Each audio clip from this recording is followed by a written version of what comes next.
दोस्तों नमस्कार।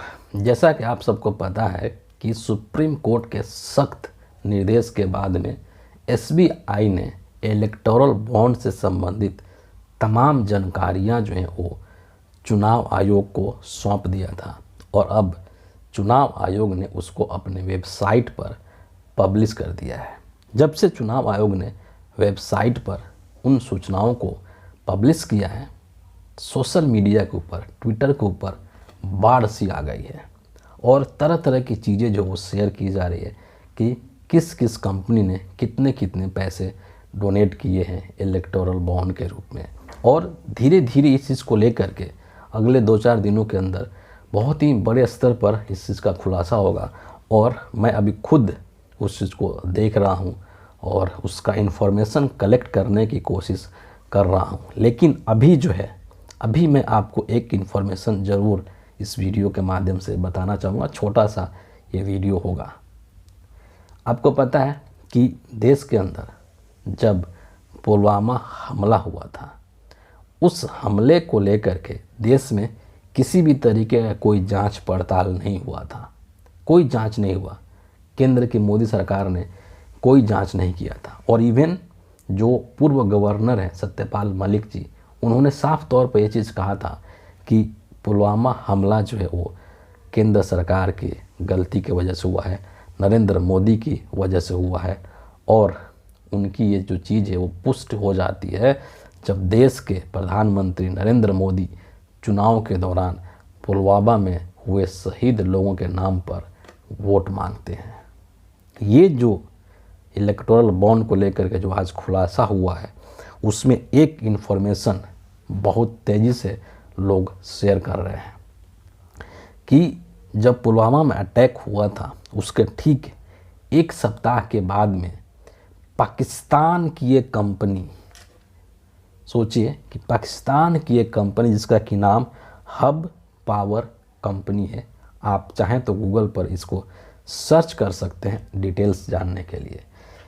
1 सप्ताह के बाद, पुलवामा अटैक के 1 सप्ताह के बाद हब पावर कंपनी ने इलेक्टोरल बॉन्ड के माध्यम से पैसा हिंदुस्तान में दिया है। सोचिए, हम अभी यहाँ पर दावा के साथ नहीं कह सकते हैं कि पाकिस्तानी कंपनी हब पावर ने बीजेपी को चंदा दिया है। क्यों? क्योंकि ये सूचना अभी पब्लिक में नहीं है ना। ये सूचना अभी पब्लिश नहीं की गई, इसका अभी मिलान नहीं हुआ है। जो इन्फॉर्मेशन निकल करके आई है एसबीआई के द्वारा चुनाव आयोग को और चुनाव आयोग द्वारा जो पब्लिश किया है, उसमें सिर्फ 2 ही इन्फॉर्मेशन अभी दी गई है। नंबर 1 कि जो बॉन्ड है वो किसने खरीदा है ना, यानी कि बॉन्ड खरीदने वाले का नाम, डेट और कितने का बॉन्ड खरीदा है।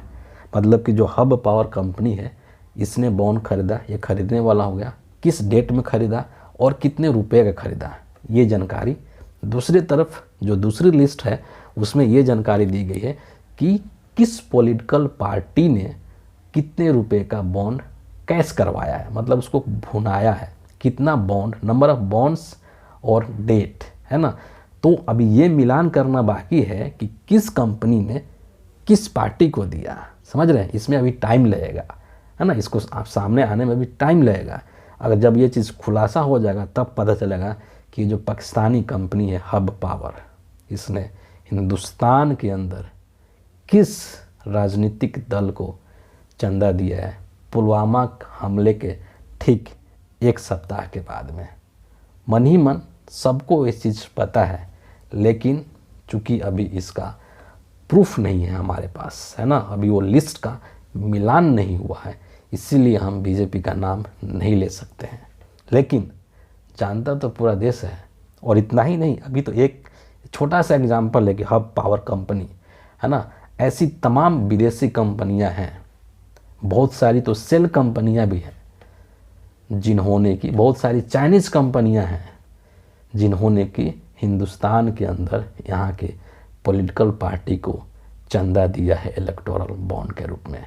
आपको एक और चीज़ मैं बता दूंगा कि ये जो इलेक्टोरल बॉन्ड स्कीम है ये कांग्रेस ने नहीं लाया है, ये आम आदमी पार्टी ने नहीं लाया है, ये आरजेडी और समाजवादी पार्टी ने नहीं लाया है, ये नरेंद्र मोदी के द्वारा लाया गया है। मोदी सरकार के द्वारा यह स्कीम लाया गया है और नरेंद्र मोदी खुद डायरेक्टली इस स्कैम के अंदर, ये कहने में कोई अतिशयोक्ति नहीं होगी कि इलेक्टोरल बॉन्ड स्कीम जो है वो आज़ाद हिंदुस्तान का सबसे बड़ा स्कैम है और इसमें सीधे तौर पर देश के प्रधानमंत्री नरेंद्र मोदी संलिप्त हैं। एक लीगलाइज जो होता है ना, कानूनी तरीके से करप्शन करना है ना, एक लीगलाइज तरीके से करप्शन करना, कानूनी तरीके से भ्रष्टाचार करने का एक जरिया इलेक्टोरल बॉन्ड स्कीम को देश के प्रधानमंत्री नरेंद्र मोदी ने बना दिया था। लेकिन अब इसका पूरा कच्चा चीठा जो है वो इस देश के सामने होगा, बहुत ही जल्द मिलान के साथ होगा कि किस कंपनी ने बीजेपी को कितना कितना दिया है और बीजेपी ने, मोदी ने बदले में उसको क्या दिया है। इसकी शुरुआत भी हो चुकी है लेकिन अभी थोड़ा थोड़ा हो रहा है, एक आध करके हो रहा है ना। अभी धीरे धीरे चीज़ें, है ना, प्याज की छिलके की तरह जो है ना, जानकारी एकदम परत दर परत इस देश के लोगों के सामने आ जाएगी। चिंता मत कीजिए। फिलहाल इसके लिए इतना ही है, और भी इससे संबंधित जैसे जानकारी आएगी और उसको मैं गैदर करूँगा इन्फॉर्मेशंस को और फिर आपको शेयर करूँगा। फिलहाल इतना ही है। बहुत बहुत धन्यवाद।